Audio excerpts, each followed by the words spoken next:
অসমৰ গোলাঘাট জিলাৰ বংকুৱাল অঞ্চলত যথেষ্ট পৰিমাণে সৰু মাছৰ উৎপাদন হয়। বিশেষকৈ বাৰিষা কালত চাহিদাতকৈ এনে মাছৰ উৎপাদন অত্যাধিক, যাৰ বাবে বহু পৰিমাণৰ এনে মাছ নষ্ট হোৱা দেখা যায়।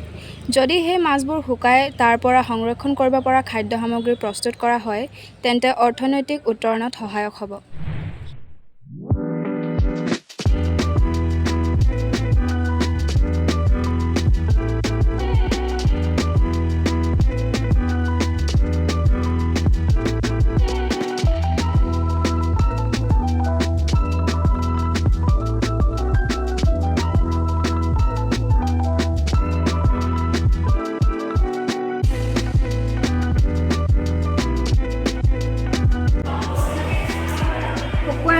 ভৱিষ্যতৰ বাবে সংৰক্ষণ কৰিবলৈ ইয়াত কিছুমান ঔষধি পাত সংযোগ কৰা হয়, যেনে কুন্দুলিৰ পাত আৰু ক'লা কচুৰ ঠাৰি আৰু জলকীয়া।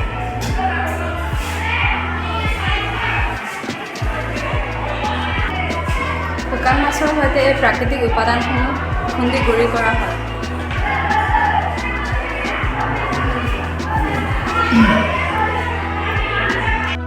এইখিনি খুন্দাৰ পিছত ভৱিষ্যতৰ সংৰক্ষণৰ বাবে বাঁহৰ চুঙাত ভৰাই ৰখা হয়।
পোকে নধৰিবৰ বাবে ইয়াত বিহলঙনিৰ পাতে সোপা দিয়া হয়।